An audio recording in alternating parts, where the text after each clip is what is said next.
I am Dan Arnold. I'm Director of Support and Innovation for our online learning team. I've also got a 1 year appointment as the Provost Fellow for Artificial Intelligence. And part of my work is spreading the word about things I know about AI and generate some conversations around that as well. Today, a very important topic: data privacy, security, and ethics. I learned a bunch about that last week, and I'll share some of that insight again throughout this presentation here.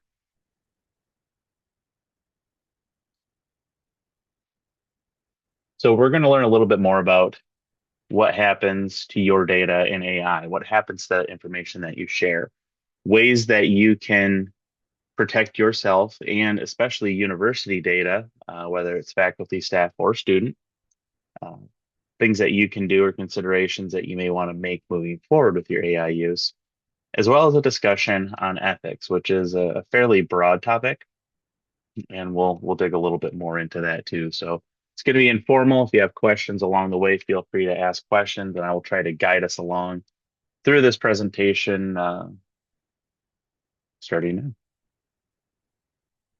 So what happens to the information you type into an AI tool? Uh, Anybody want to take a stab at that? If you do, you can unmute yourself or raise your hand, whichever you prefer.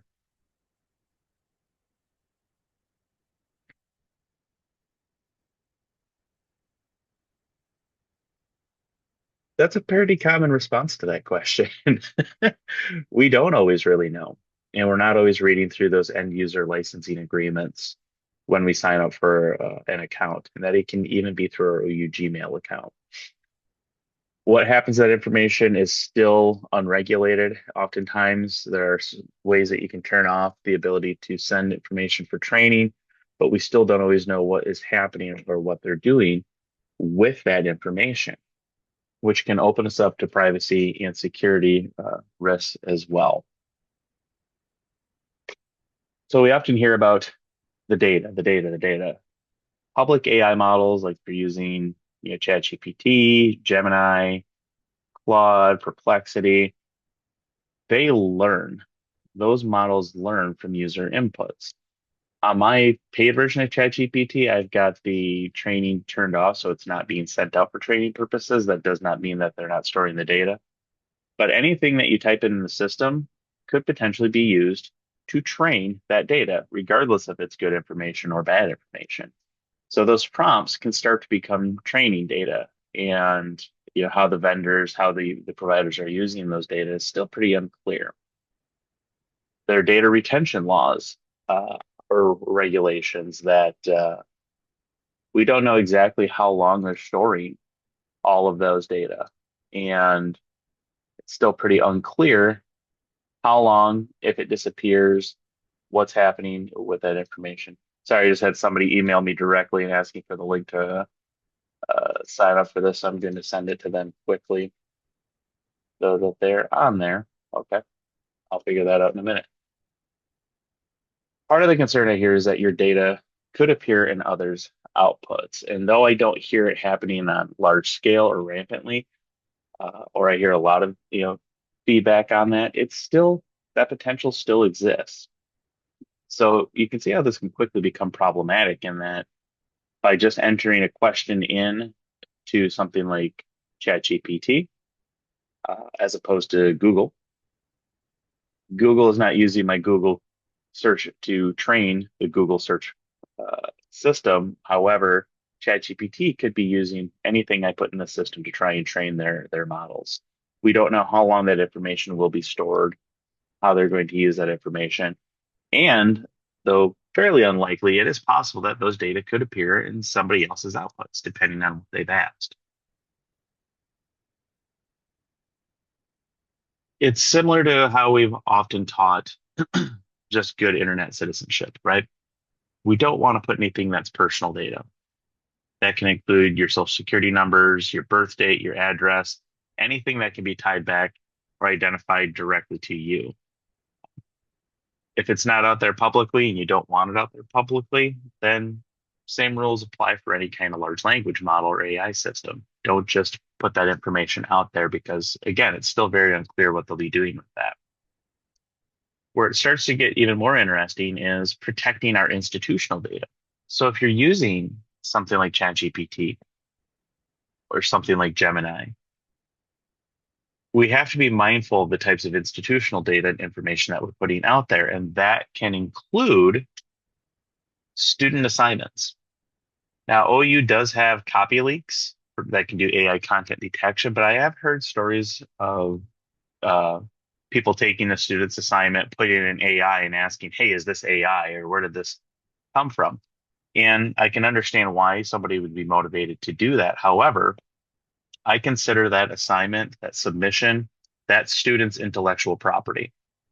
And before it goes through a copy leak scan for AI content generation, it will ask the student to check a box saying, it's going through these things. Again, it's a user agreement that students should read, but in reality, we know how that works. Uh, that is their intellectual property. And unless you have their permission to put it into Gemini or ChatGPT or Claude, whatever large language model you may be using, you don't have their permission to do so and shouldn't. It's a similar thing as, we faculty don't want students taking their assignments or their quiz questions and things that they developed and putting them on the internet or putting them into a large language model. The same type of relationship should exist when we're taking a student's work.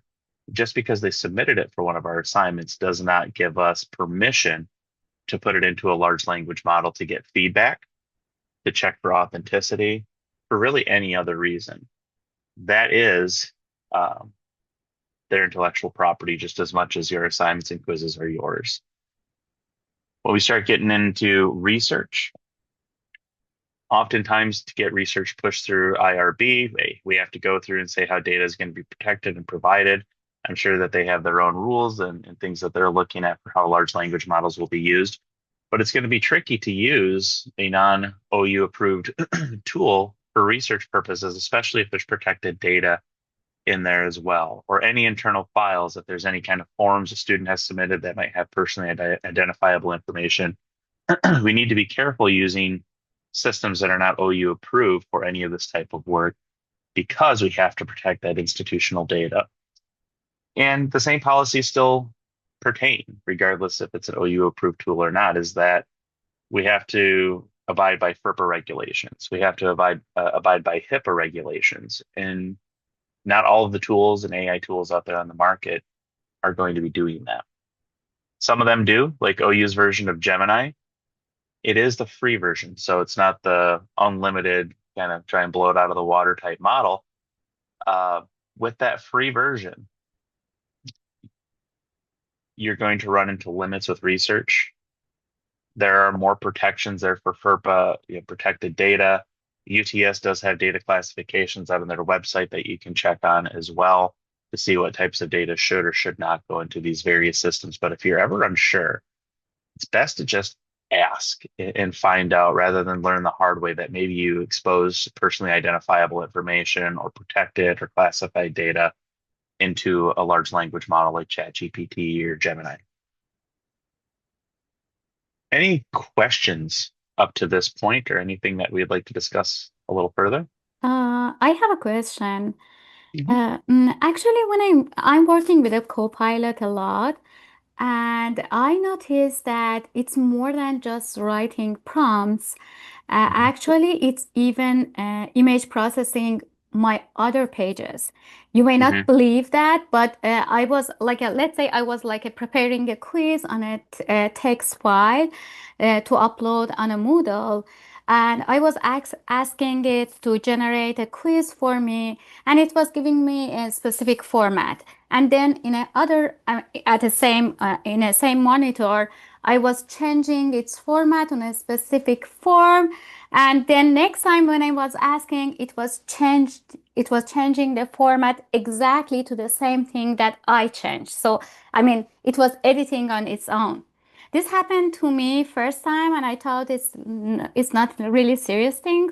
Until yesterday, I was doing the research. I was typing on an overleaf, latex format overleaf, Mhm. and then I was using, let's say, something from economics for a manufacturing scheduling, and then I asked about the question that how this economic process is working, and then when it was explaining it to me, bring examples from my own research, which is completely new. Nobody did that.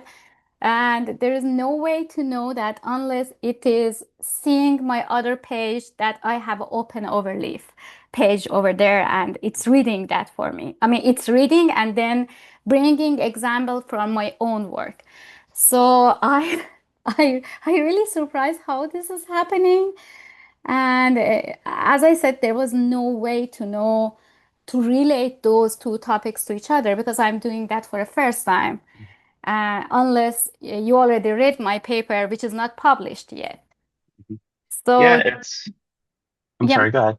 yeah. I just want to know, have you ever heard about that, or is it really common thing, or I've not heard much of like automation along those ways. I've experienced in my time using ChatGPT for over a couple of years now is that it's learned more about me and the work that I do because you log in with a profile, just like you do with Google Chrome, or you log into Moodle, you've got a profile that's, very much yours and you. So it has an understanding of the work that I do and the types of things that I do, and it tries to bring that context in, even at times when I don't ask it to, which is both interesting and at times maybe a little scary because Mhm, it is taking large amounts of that information that I put in there and pulling it in.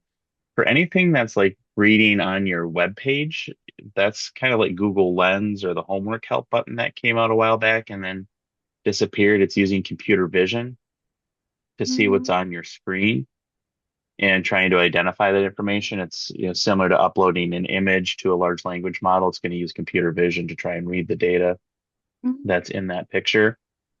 And then based on your prompt, either edit that image, recreate that image, or do something different. But that's an interesting case I've not heard often. Yeah, and actually, to be honest, I don't think it's from previous profile because it was completely brand new that Hmm. I just started this topic. So I cannot believe that, I mean, it knows about that from my previous Hmm. profile. It was completely new. And even the notations and parameters that it was using, it was exactly the same thing that I was using in another web page. I mean, in an overleaf page. So I can't believe how this is happening, and it's really, I mean, I think it's a really serious thing because it's basically navigating whatever I'm opening in my Explorer or in my even in other platforms like Word or Yeah. PowerPoint or any other thing. Yeah, I mean, I know it will look across the workspace and things like that, but that is interesting. I'd want to see it, personally and see how it's doing that or what's going on with that. Because again, I mean, the user agreements that we just sign off on and agree to, we don't know everything that's in there. We don't always read through them, cautiously to see exactly everything that's in there. Hey, Nick, go ahead. Yeah, I just wanted to kind of mention as a side note that it's kind of unfortunate that we can't pull open like a fresh, user tainted version of an AI Pro version. What I mean by that is in Google, it kind of remembers your preferences, where you go, what you do, it tracks your buying habits, everything like that. But if you don't want that, you can open up a private tab in Google and you can search Google, fresh without it knowing kind of anything about you. With AI, you have to sign in and it remembers everything about you, or it recycles everything about you, and it bases that off of the responses. I wish there was a way to kind of like natively search AI without, like, if you wanted to kind of do the equivalent of what searching in a private tab would be. Yeah, like incognito mode, Yeah, similar to that, because like to her point, sometimes you just want information not based off of anything you've ever given it. right? No, that's a good point. We have another question here in the chat. Do we need to be careful too as we use Gemini? With OU's version of Gemini, there's a little more flexibility with that in that it is the same type of protection as Google Drive, as Google Docs. Some say that Gemini might even be more secure in some ways because your data, your information disappears in there. or they don't store it beyond 48 hours, whereas in Google Drive, things are there in perpetuity until the user actually deletes that data. And that information, I thought that was an interesting tidbit, or at least perspective that I hadn't thought about from that side. So it's just being mindful of that information that you're putting in there too. And if it's especially if it's something for research purposes, making sure that it's gone through IRB. Maria, did you have a question? Yeah, it's just a comment. If you put in a prompt that says forget about everything that we've talked about, that can also do something. And also I want to say that you can go into settings and then turn it off, the tracking, even beyond the fact that like you've done it at the beginning. And I want to know, I don't know, like, I can't remember whether I turned off the tracking when I first turned it on, when I first started. And so if you know, like, how to turn it off or in retrospect, I guess it's like a simple lookup, but, Hmm. those are just some thoughts. Yeah, I did it with ChatGPT. I don't train the model based on my information, but that does not have anything to do with the data storage aspect of it. Lots of things to consider here. It's certainly not meant to be a doom and gloom and not to discourage the use of these tools, but just being mindful of the things that we are doing with them as well. So again, I'll repeat, just think about anything that you wouldn't want out there publicly.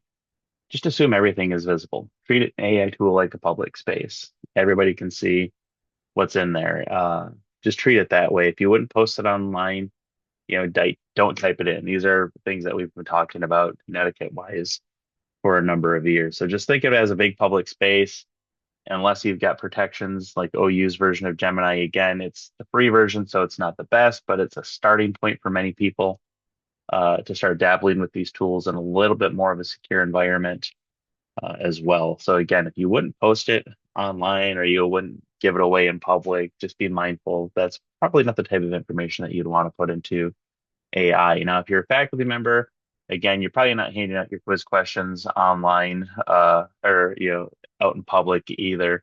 But if you're looking at using something like a Gen AI tool to help create quiz questions, it is still a wonderful source for that type of activity.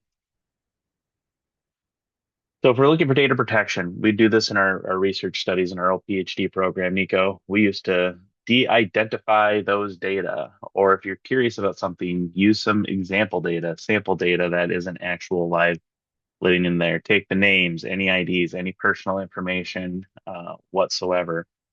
Try to stick with any of the OU approved AI platforms. Now, again, I know that we don't have the pro version of Gemini, and that there's a case by case approval of ChatGPT plus licenses. We couldn't do that, for each person at the university. Just the cost of it would be outrageous. But try to stick to AI approved AI platform, OU approved AI platforms for work or school. And really, the quality starts with your input. So the last session that we had, we talked a bit more about prompting. I'll have those recordings out on the eList workshop eSpace later today for the first and second sessions. But we talked about the quality of the input is going to dictate some of the quality of the output. And playing around with these tools, de-identifying your data before you do, is a good approach to start getting some more practice with them. So we can move on to the little bit more ethics portions, but does anybody have any final comments, questions, concerns, anything they want to talk about with data protection and privacy before we move on? Yes, go ahead. So if you don't have an ID for if you haven't logged into ChatGPT, it doesn't track then, right? I believe that you'll have to log in to ChatGPT to start using it. Perplexity is one where you don't have to log in, but it's also kind of frustrating that it makes you kind of reset almost after every second or third prompt. Mm-hmm. Same for Gemini. You'll have to log into Gemini or Claude, start using those. Yes, Nick. If I'm an instructor and I put in my syllabus, everything that you submit in this class is considered eligible to be put in AI for multiple purposes, ranging from feedback to grading and other things, and that by taking this class, you agree to those terms. Is that blanket statement good enough for permission, or is that kind of you know not something that I know that's something that we probably never recommend to people, but what are your thoughts on that? My thoughts, I don't like it. It feels doesn't feel clean to me, if that makes sense. And that you're still potentially taking somebody else's data. They're like, yeah, sure, whatever, because this is what I need to do to get my grade. There's a power dynamic at play there as well. And we still don't know what will happen with those data. We don't know what system it's going through. That person putting that blanket statement out there can't legally guarantee that that person's data is protected or won't be used them in a way that's malicious. I understand the intent behind that. Yeah, I really do. But I would stick with the OU approved tools like the CopyLeaks AI content detector as a starting point for those types of conversations. And, if you're looking to use it for feedback, de-identify those data and use OU's version of Gemini for that type of thing. So, I mean, it's kind of a yes and no. I just would much rather that you get the student's approval to run it through an AI content detector that's built to try and give you some kind of explanation rather than another large language model that could potentially get it wrong. And especially if you're going to use it for academic integrity purposes, I'd prefer that we have the OU approved tools used because Gemini through OU does log your interactions through there. So you can see the details of those conversations for yourself. Now, if you had to do it for an academic integrity case, the student or faculty member could provide that information because we can't look at a student's version of Gemini and see what their logs are, but the student could certainly provide them to us if there was ever a question.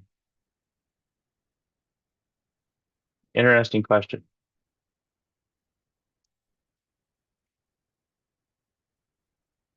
Any additional questions before we hop on to ethics? Chad shook his head no, so I'll take him as speaking for the group. He's in the upper left-hand corner, so he's in the power seat. I know we've often heard, or maybe you've heard about bias in large language models or in AI in general, and specifically talking more generative AI. So bias comes from people. We all have our own biases, and they're going to look different depending on where you grew up in this country or in the world. And AI learns from that human data. All that stuff that's out there on the internet, even the awful stuff, could potentially render and show itself here. Now, large language model providers are working to reduce hallucinations, which I would argue that hallucinations have decreased in some ways. And they're also working on another concept called deception. And that's the case where we hear ChatGPT told a teenager to kill themselves. Like, that's a very awful example, but it's also a very simple explanation for something. We don't know everything that went into that system. We don't know, like, there are so many other things to consider here too, as well. But it is quite possible for these systems to perpetuate bias. And if we aren't aware of those biases, then we could potentially be pushing incorrect or bad information forward. So the human bias, the data on the internet really reflects societal prejudice, stereotypes, and systems can perpetuate or amplify these biases. Though unintentionally, we have to be the people who recognize it when it does appear. An example that we may see, data set bias equals biased output. So often you see CEO and it have images of men, often white men would be the images that would render. Or for a nurse or teacher, images of women would appear there as well when we know that it's not just women who are nurses, it's anybody can be a nurse. So AI can have a way of mirroring many of those inequalities in its training data and reinforcing some of those stereotypes that we see. You have to look no further than General Motors to see that it's not just men who are CEOs of big companies as well. And much like anything, it's not the truth. AI doesn't always spit the truth. It's great for brainstorming and ideation, but for spitting straight facts, it's not always the greatest. In all transparency, neither are humans. But this is why we question the output from people, question the output from AI systems to verify those facts and supplement with reliable references, reliable sources.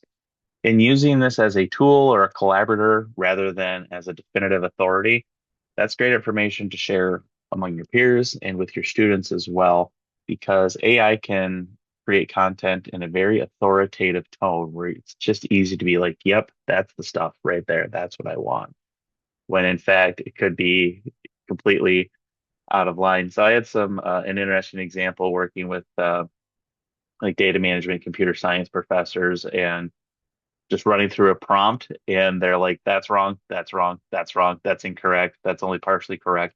And it was just interesting seeing like their prompts and watching them pull through that. And I encourage anybody, regardless of discipline, to do the same and to verify those outputs. I'm very big on human in the loop. We need to be the experts. Just as I say, we don't always just trust the very first Google result that popped up because that's the one that had its, search engine optimization done the best. Does not mean it's the best information. We still have to maintain our critical thinking. It's essential, really, in making sure that we're using these tools as effectively as possible. Further down the ethics rabbit hole, who owns AI content? This is still a large argument. The ownership regulations are still evolving. Oftentimes, new content is generated off of copyrighted material, trademark material, content that is out there that it does not own because it's out on the internet and AI is still fairly unregulated. Just, working under the assumption that it has the rights to do that uh, is a slippery slope. It mirrors many of the intellectual property rights arguments that we see is that you don't have permission to use that content, though it's out there in that public space of the internet, so it does get scooped up. The Mona Lisa is an example. You can't just tell AI to make the Mona Lisa. It's like, hey, I can't really do that. Like, can you make something in the style of Mona Lisa? And it's like, yeah, sure, I can do that. It's using the Mona Lisa its training data, even if it doesn't have permission to do that. So just don't assume that, the content that's coming out has full ownership over it, or that you have full ownership over it, or any content that you created is fully owned by you. It's still such an evolving landscape. And due to the high amount of non-regulation in that arena, I think it's going to be like that for a little while. So yes, lots of legal gray area in defining what the boundaries for this are or aren't, which seems a bit startling 3 years later after ChatGPT first came out so publicly that it's still so deregulated and that we're still trying to figure out what are the boundaries of this.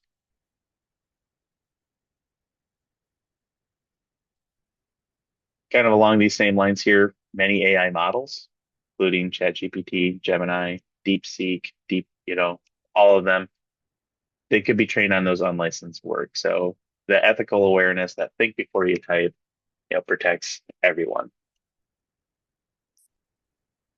I am big on attribution and disclosure. So document when AI assists your work. This system that I use here for my presentations, I certainly use Gemini to help me outline. I edit that outline. And then I use Gamma, which is an AI presentation generator, to make these beautiful looking slides for me because I am awful at developing PowerPoint slides. It's just nothing I've ever cared to do. I also don't like to finger paint. But this has been a very helpful tool in helping me articulate my ideas because it preserves my text and it's my information that's getting out there formatted the way I want it. The university does have guidelines through academic affairs. There are some UTS guidelines as well. I know many of the academic units are also, hashing out some of these guidelines on what they consider discipline-specific guardrails. We do have some things in place. I know at the beginning of the school year, UTS and academic affairs released information. I've got a website that's finalized that we'll probably do a little bit more public displaying of soon after academic affairs signs off on it that does have those guidelines more clearly stated as well. But you can find them you can find the UTS specific ones, especially data protection, data privacy, out on their website. And if you wanted to check out mine, what I've got so far as a starting point, it's just oakland.edu/AI. There's more information out there for you to check out now too. I guess I'll just soft launch it. And being transparent, especially as a faculty member, I tell my students how I have used AI, how I am using AI, and I'm teaching them how I want them to use AI in the courses that I've created and using some of our AI tools like Notebook and Gemini. I want them to know that it's okay for me to use it. It's okay for you to use it. Here are the boundaries for some of that. And I recently had a student put a forum post out that came back as 100% AI content generated. And I could tell before I even got to the report that it was just based on some key things. So folks who have been using this, quite a bit can usually sniff it out pretty good. And I use that as a teaching moment. Okay. I see this here. Like in no way, shape, or form did we talk about neuroscience. So I think it's interesting that neuroscience has found its way into this short response. What's happening here. And the student admitted to over reliance on AI. It's easy to do. We can all fall into that. And certainly in my early exploratory days, a lot more of over reliance on it. I've become uh, I consume it in different ways in how I use it. But I want to model that behavior for my students so that they've got some skill, some ethical guidelines on using this in their own work too. So that was a good one in that I certainly cite my use. I let them know what is an acceptable amount, and then I help coach them when they cross that line rather than the student cheated. This is a teachable moment. Aria? Um, yeah, we had some conversations earlier about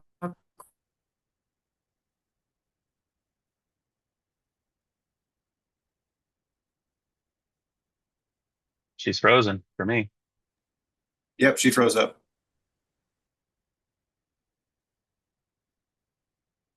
Okay, if she comes back talking here in a sec, we can certainly address this question. But in the meantime, extremely frozen. I didn't think it was that cold today. I can hear the heater running, but I'll move along because I have a few more slides. And if she has her question, oh, you're back, Maria. Go ahead. um so do you have any objectives for use of AI that are in your back pocket that you could share with us? Uh, ask that again. Any? Like course objectives that you use in your courses that are AI specific? Do you have any examples that you have in your back pocket? I use more like the assessment level. What's an acceptable use? And I have a general AI policy. I'm pretty wild west with it. I keep it open because I want to see how students are experimenting with it. I don't have a specific learning outcome. Those are typically developed at the department level, school level. Though I think that there's an argument for many disciplines, many programs to have even just one learning objective that says, um, you know, what are the ethical considerations of artificial intelligence in the field? Or, even that, just to have the discussions about the implications rather than here, use this tool. This is what's going to make you better at teaching and or learning. It's what does this mean for our field? What does this mean for employability? What are the pitfalls that we need to be aware of? How does this work within our discipline? And I think through those discussions at the discipline level, we'll learn more about what types of data we need to protect, what is permissible use, and what are some potential AI enhanced assignments that we could wrap into here. I think eventually we'll start to see more, tech influenced learning outcomes in programs, that are coming online, and there's potential for more of this to creep in there, even just to talk about data protections and ethics within certain disciplines. I don't want to come in and say, here's this AI tool that's going to make your job so much better. It's, do you understand the good and the bad, those ethical arguments that are happening within your field because of the proliferation of these tools?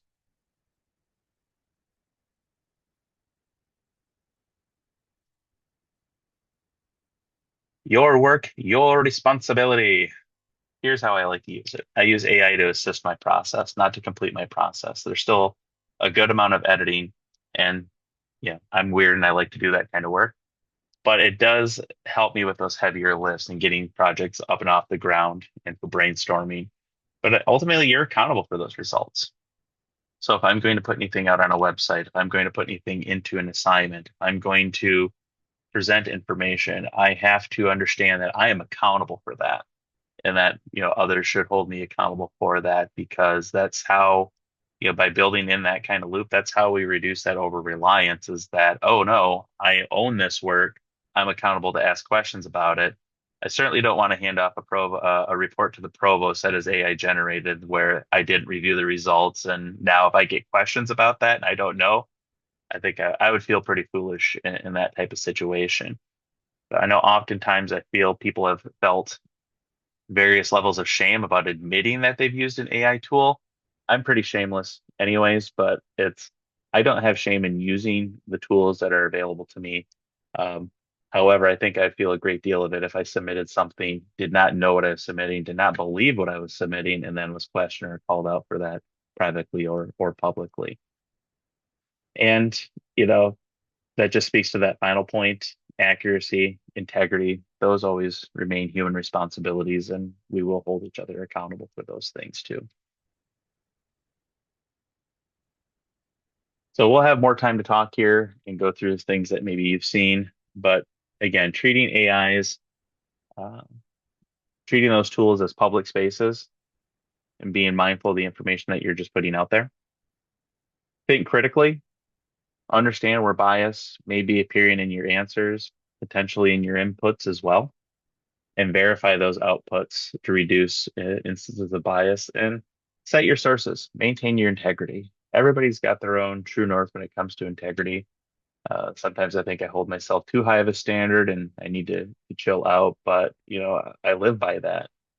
And the words I put out, whether they're spoken or written, there's meaning behind those. And I don't want to be deceptive or deceitful. I don't want to, uh, push harm or unethical actions on others. So that hasn't changed. We still want to maintain our integrity regardless of the tools that are out there and how quickly they can seemingly do work. So for your privacy, before you input anything, remove that personally identifiable information, first name, last name, date of birth, social security number, GRIZ ID number. If there's potential for identifying information in an assignment, it's almost like going CIA on this. You have to redact information. But there are reasons for that, since it is still unclear what happens with data and how long data is retained. It's best to be mindful not to put sensitive information into the systems. Try to use approved tools, especially for your work.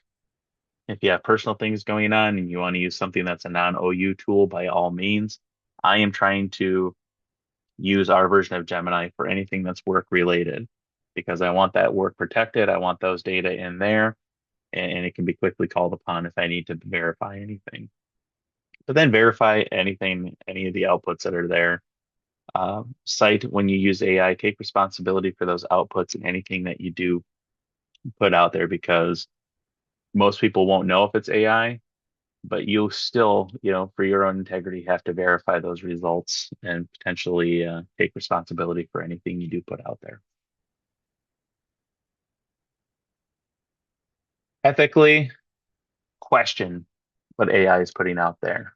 Understand if it's perpetuating bias. Verify those facts and sources. Ask for its sources and where it's coming from, and then look at the sources to make sure it is actually pulling from that information. Document whenever you do use AI to help with the lift, and then you have to take responsibility for anything that's out there. Repetitive, yes, but when it comes to data privacy and it comes to ethics, there's a lot of overlap when it comes to protecting information, challenging outputs, and taking ownership over what it does kick out. So a little time to discuss here. How will you apply ethical AI habits in your role? And what changes will you make to your AI workflows to protect sensitive information? And what steps to ensure ethical use in your work? Those are my questions I hand off to the crowd now.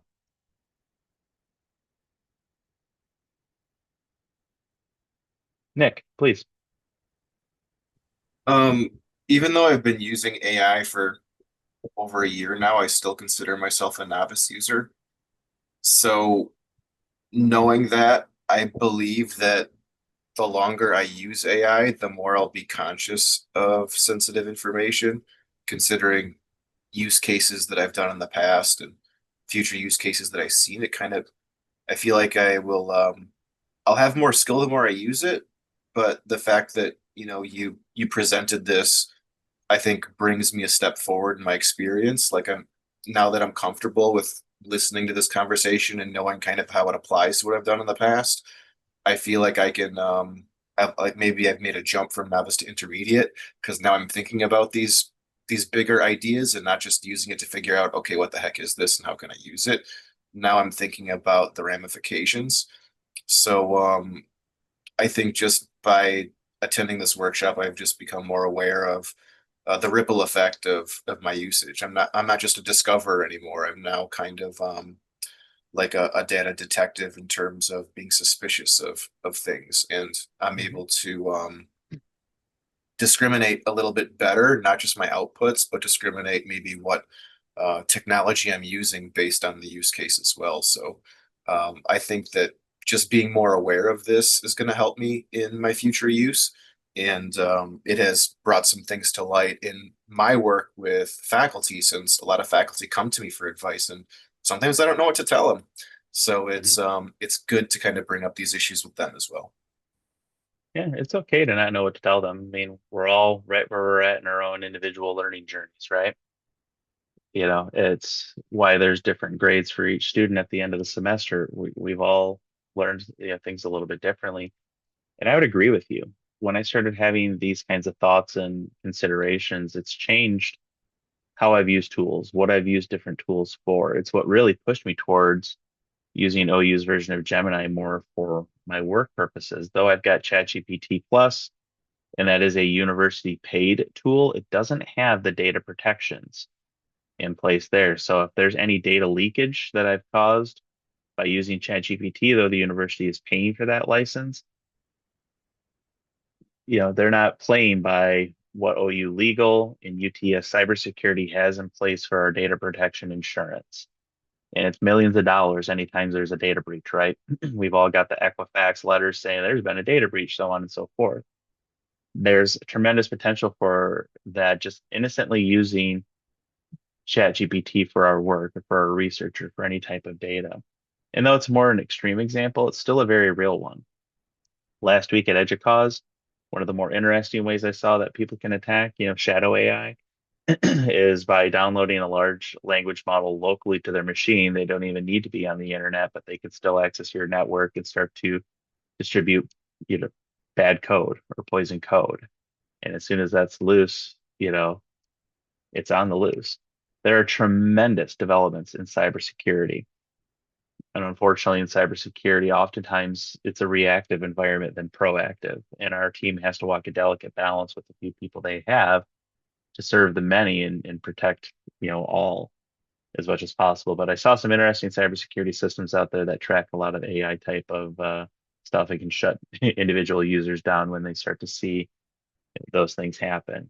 But it can get kind of scary when we have the data privacy and ethics kinds of discussions.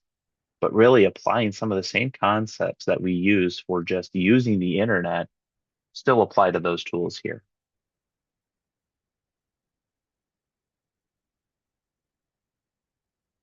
More questions? Any comments, experiences?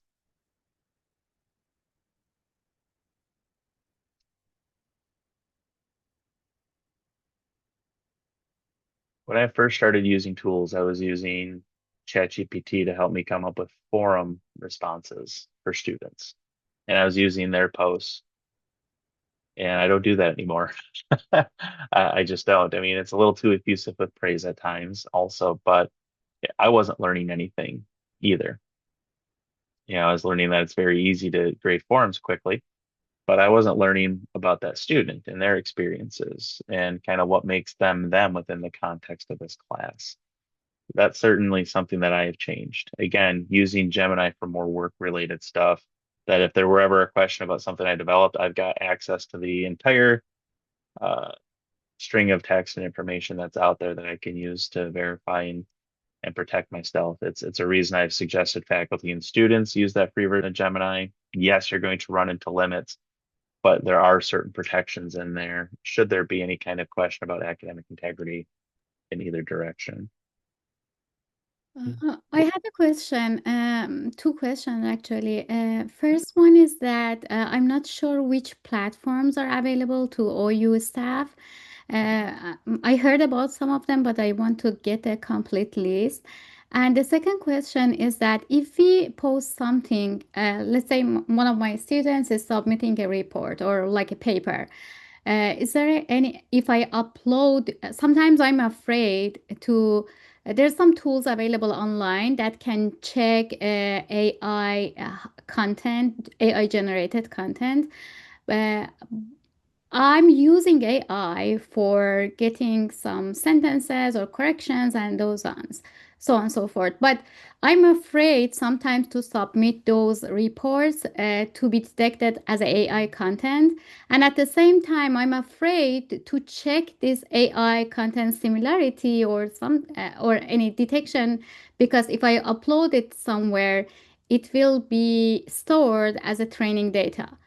So, you know what I mean? So, I don't know how should I make sure that there is no AI content in my report or my students' report, and at the same time protect it from, I mean, giving more data for a Mhm. training. So, for example, if I upload the same paper in that platform and it says that yes, there's no AI content, but because previously I uploaded to that content to the AI content detection. If I submit it to another journal, they will say that, oh, no, there's AI content inside this paper because what I uploaded before is now part of the training data.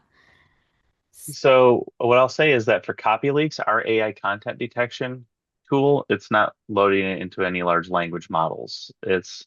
scanning that paper to look for phrases or words or things that have shown in papers and in writing at a higher percentage since November of 2022, which is when ChatGPT came out. It's different than a plagiarism checker because a plagiarism checker will be like, sure, this website, you can click on this website, here's that content. You can make a one-to-one match. With AI Mhm. content detection, it doesn't have that level of precision.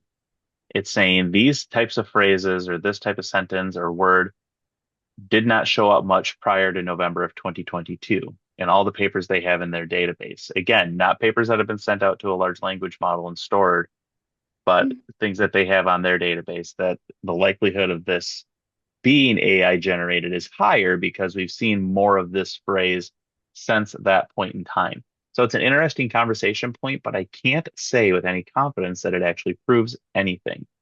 I see it as an opportunity for a discussion with that student. Now, at the AI website that I kind of soft launched last week, there are some resources out there, uh, information for different groups out here, but general resources.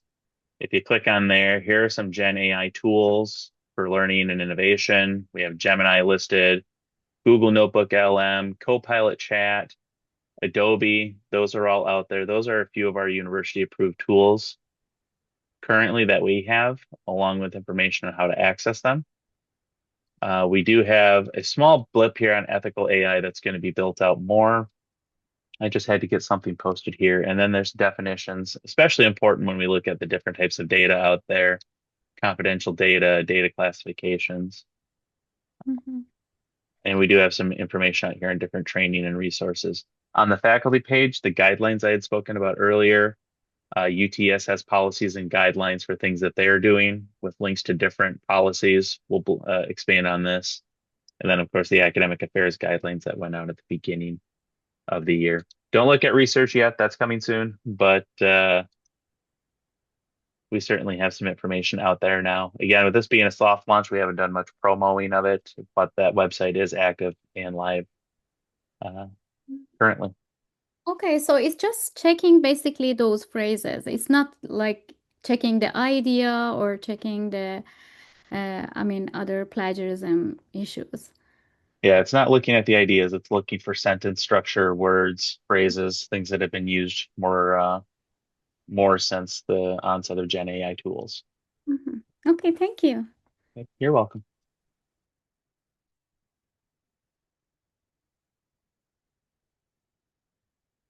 So we can still continue the conversation, but if anybody needs to jump off in the next few minutes, I understand. Our next session is going to be about using Gemini, Copilot, and Notebook LM. I can show you some different ways that I have used these tools, and you can show me some ways that you're using them as well. That's always been a fun way to learn to see what other people are doing as well. And we're going to look at those tools that we have access to. Not so much Adobe, that's not my wheelhouse. I'm not going to pretend it is, but Gemini, Copilot are two large language models that we have access to, and then Notebook LM, which is a tool I use in all of my classes now. We'll be talking more about those, I believe, on Wednesday at 9 a.m. if you can make it. But that's what I got. Think about how you're going to discuss these practices in your daily work. Protect the data, think critically, act ethically. If you have a question, just stop and look for that answer to see what that is rather than assume. That's all I got for you today, folks, unless you want to stick around and talk. Nick is clapping quietly through Zoom. Thank you, bud. Appreciate it. If there are no questions, you are free to leave whenever you like, and I will hang around for a few minutes if there are more questions or discussion. And thanks for coming, everybody.